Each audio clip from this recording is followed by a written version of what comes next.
తిరుమల చుట్టూ వివాదాలు కొత్త కాదు సార్. గతంలో కూడా వైఎస్ఆర్ హయాంలో మతయేతరులు తిరుమల దర్శనానికి వస్తూ ఉన్నారనేది ఒక వివాదం. ఆ తర్వాత 7 కొండల్ని 5 కొండలు చేసేద్దామని వైఎస్ఆర్ అనుకున్నారనే ఒక విమర్శ, ఇదంతా చూసాం. కానీ ఇప్పుడు అవుతున్నంత వివాదం అప్పుడు కాలేదు సార్. మరి జగన్ చుట్టూ ఎందుకెంత తీవ్ర రాజకీయ వివాదంగా ఈ తిరుమల ఇష్యూ మారిపోయింది అంటే? కామన్ థింగ్ ఏంటంటే అప్పుడు ఇప్పుడు ఈ విమర్శలు ఈ వివాదాలు ఉన్నప్పటికీ మీరు అన్నట్లు తీవ్రతలో తేడా ఉందన్నమాట. నిజం. ఎందుకు తేడా ఉంది అంటే దీనికి డిఫరెంట్ రీజన్స్ ఉన్నాయి. ఒకటి, అప్పుడున్న రాజకీయ క్లైమేటు ఇప్పుడున్న పొలిటికల్ క్లైమేట్ చాలా తేడా. రాజశేఖర్ రెడ్డి ముఖ్యమంత్రిగా 2004లో అయ్యారు. సో ఆయన ముఖ్యమంత్రిగా 2009లో రెండోసారి ఎన్నికయ్యారు.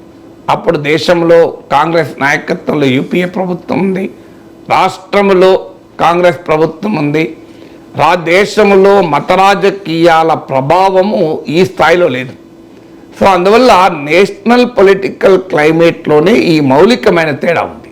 దేశం ఈ గతం 2004లో 2010 మధ్య కాలంలో, అంటే ఒక 15 ఏళ్ల క్రితం 20 ఏళ్ల క్రితం భారత రాజకీయాల్లో మత రాజకీయాల ప్రభావానికి ఇప్పుడు మత రాజకీయాల ప్రభావానికి మధ్య గణనీయమైన తేడా వచ్చింది. అయితే ఆంధ్రప్రదేశ్ పైన ఈ మత రాజకీయాల ప్రభావం చూపలేదు ఇప్పటిదాకా. ఎందుకు చూపలేదు అంటే ఆంధ్రప్రదేశ్లో లింగ్విస్టిక్ ఐడెంటిటీ, రిలీజియస్ ఐడెంటిటీని డామినేట్ చేస్తూ వచ్చింది. భాషాపరమైన అస్తిత్వము మతపరమైన అస్తిత్వంని డామినేట్ చేసింది. మీరు తెలంగాణలోనైనా మతపరమైన అస్తిత్వం ముందుకు వస్తుంది, కారణం ఇక్కడ నిజాం పాలనలో ఉండడం వల్ల. మీరు ఆంధ్రప్రదేశ్లో భాష, మాట, సంస్కృతి, కట్టుబాట్లు, మీరు ముస్లింలు హిందువులు కూడా తెలియదు. సో అందువల్ల ఆంధ్రప్రదేశ్కున్న స్వభావం అది. అందువల్ల ఇప్పటిదాకా అలాగే ఆంధ్రప్రదేశ్ రాజకీయాల్ని మతం చుట్టూ కాకుండా వెల్ఫేర్ ఎజెండా చుట్టూ ఆంధ్రప్రదేశ్ రాజకీయాలు నడిచాయి. కానీ ఇటీవల కాలంలో దేశంలో రాజకీయ వాతావరణం మారడం, అది ఆంధ్రప్రదేశ్ రాజకీయాల్లో కూడా ప్రవేశించింది. మీరు బీజేపీతో టీడీపీ కలవడము, జనసేన నాయకుడు పవన్ కళ్యాణ్ ఒక్కసారిగా చేగువెరా నుంచి హిందుత్వాకు మారిపోవడము, ఆయన చేగువెరా సిద్ధాంతాలతో ఇన్స్పైర్ అయ్యి రెవల్యూషనరీ విజన్ ఆఫ్ చేగువెరాతో ఇన్స్పైర్ అయ్యి ఆయన ఇప్పుడు రిలీజియస్ విజన్ వైపు వచ్చేసాడు. సో పవన్ కళ్యాణ్ ఇప్పుడు ఆంధ్రప్రదేశ్ రాజకీయాల హిందుత్వ ఐకాన్ అయిపోయాడు. సో అలా ఈ పరిణామాలన్నీ మారడం మొదటి కారణం. రెండవ కారణం, రాజశేఖర్ రెడ్డి ఆయన బతికున్న సమయంలో, ఆయన ముఖ్యమంత్రిగా ఉన్న సమయంలో ఈ వివాదాలు నడిచాయి. ఆయన ప్రతిపక్ష నాయకుడిగా ఉన్న సమయంలో వివాదం లేదు. ఎందుకు లేదంటే ఆయన ప్రాంతీయ పార్టీ నాయకుడు కాదు, ఆయన ఒక జాతీయ పార్టీలో నాయకుడు కనుక ఆయన చుట్టూ పార్టీ ఉండదు కనుక ఆ రాజకీయం నడవలేదు. ముఖ్యమంత్రి అయ్యాక నడిచింది. కానీ అప్పటికి ఆయన వెరీ పాపులర్ చీఫ్ మినిస్టర్. ఇప్పుడు ఆయన మతం ఎవరు అని ఎవరు పట్టించుకున్నాడు? ఆయన ఆరోగ్యశ్రీ స్కీమ్ వల్ల కొన్ని లక్షల కుటుంబాలకు మంచి వైద్యం లభించిందని ఆనందంలో ఉన్నారు. ఆయన మతం గురించి ఎవరు ప్రస్తావించారు? ఆయన ఇచ్చిన ఫీ రీయింబర్స్మెంట్ వల్ల మా బిడ్డలు చదువుకున్నారని అన్ని మతాలకు చెందిన పేద బిడ్డలు ఆనందపడ్డారు. సో ఆయన ఆ స్కీమ్, ఆయన ఉచిత విద్యుత్ వల్ల మేము వ్యవసాయం పండుగైంది దండగే కాకుండా ఆయన రైతులు ఆనందపడ్డారు. సో అందువల్ల ఆయన వెల్ఫేర్ ఎజెండా అనేది ఆయన పాపులారిటీని గణనీయంగా పెంచింది. అందుకే రాజశేఖర రెడ్డి మరణించాక కూడా జగన్మోహన్ రెడ్డి ఆయన వారసత్వం ద్వారా ఇంత స్థాయిలో ముఖ్యమంత్రిగా ప్రతిపక్ష నేతగా ఉండగలిగాడంటే అది వైఎస్ఆర్ యొక్క ప్రత్యేకత. ఇది రెండవ కారణం. కానీ ఇందులో భిన్నంగా జగన్మోహన్ రెడ్డి ఓడిపోయాక ఆయన పట్ల వ్యతిరేకత వ్యక్తమైన సమయంలో ఆయన తీవ్రమైన నెగటివ్ పబ్లిక్ సెంటిమెంట్ ఎదుర్కొంటున్న సమయంలో ఈ వివాదం వచ్చింది. అది రెండవ తేడా. మూడవ తేడా ఏంటంటే అప్పుడు ఆంధ్రప్రదేశ్ రాష్ట్ర విభజన చుట్టూ రాజకీయం నడిచింది. మీరు రాజశేఖర రెడ్డి ఉన్న సమయంలో పాలిటిక్స్ దేని చుట్టూ నడిచింది? తెలంగాణ ఉద్యమము, సమైక్యవాదము.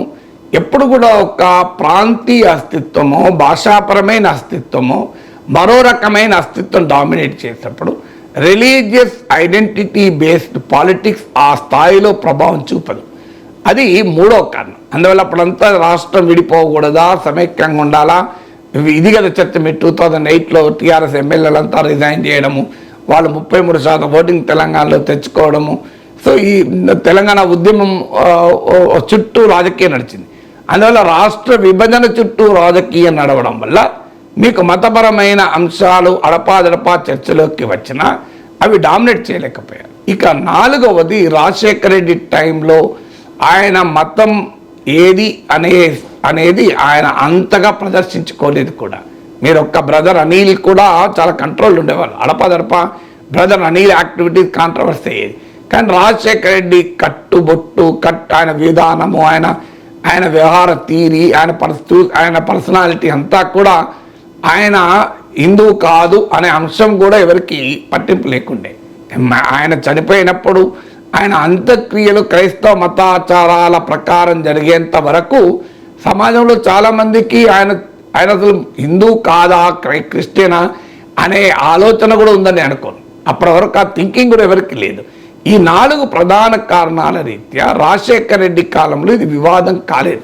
జగన్మోహన్ రెడ్డి కాలంలో వివాదం కావటానికి కారణం జగన్మోహన్ రెడ్డి ఏమో ఆయన రాజశేఖర రెడ్డి మరణానంతర సానుభూతి వెల్లువలో నాయకుడయ్యాడు గనక మతపరమైన అంశాలు తనకు నష్టం కలిగిస్తాయి అని బహుశా అనుకున్నట్టుగా లేదు. అందువల్ల ఆయన తన మత విశ్వాసాలని మరింత బహిరంగంగా ప్రదర్శించడం మొదలుపెట్టాడు. మీకు విజయమ్మ బైబిల్ పట్టుకొని ఎన్నికల ప్రచారం చేయడం, బ్రదర్ అనిల్ ఇప్పుడు షర్మిలకు జగన్కు పడకపోవచ్చు, కానీ వైఎస్ షర్మిల జగన్ కోసం పాదయాత్ర కూడా చేశారు కదా. అందువల్ల జగన్ కుటుంబం ఒకవైపు విజయమ్మ బైబిల్ పట్టుకొని ప్రచారం చేయడం, మరోవైపు బ్రదర్ అనిల్ యాక్టివిటీస్ బహిరంగంగానే జరగడం, ఇంకోవైపు క్రిస్మస్ వస్తే పులివెందుల చర్చిలో వెళ్ళి కేకులు కట్ చేసుకోవడం. సో ఇవన్నీ కూడా బహిరంగంగా తమ మత విశ్వాసాలు ప్రదర్శించడం మొదలుపెట్టారు. కుటుంబ సమేతంగా జెరూసలేం వెళ్ళడం తప్పన్నామా ప్రజాస్వామ్యంలో తప్పేమీ కాదు.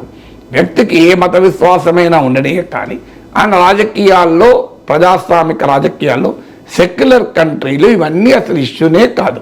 ఆయన ఎలా పాలించాడన్నది విషయమే తప్ప ఇష్యూ కాదు. ఇది ఐడియల్గా నన్ను అడిగితే చెప్తాను. కానీ రాజకీయం అలా ఉండదు కదా. రాజకీయం రాహుల్ గాంధీ మతం ఏది, రాహుల్ గాంధీ గోత్రం ఏది, రాహుల్ గాంధీ కులం ఏది, రాహుల్ గాంధీ కుటుంబం ఏది అని రోజు బీజేపీ అటాక్ చేయడం లేదా? రాహుల్ గాంధీ ఇందిరాగాంధీ మనమడు, రాజీవ్ గాంధీ కుమారుడు అందరికీ తెలిసిన ఆయన ఫిరోజ్ గాంధీ మనమడు, ఆయన సోనియా గాంధీ కొడుకు. ఇది మొదలు పెడతలేరా? ఆయన అమ్మమ్మ ఇటాలియను అని మొదలు పెడతలేరా? సో అందువల్ల మనం కోరుకునేది ఐడియల్గా ఒక డెమోక్రటిక్ సెక్యులర్ అవుట్లుక్ ఉన్న నాలాంటి వాడు అసలు రాజకీయాలకు ఇదెందుకు అన్ని ముఖ్యం? ఇప్పుడు నువ్వు హిందూ అయితేనే, హిందువైనా ప్రజా వ్యతిరేక విధానాలు అనుసరిస్తే నువ్వు హిందువు అయితే ఎందుకు కాకపోతే నాకేంది?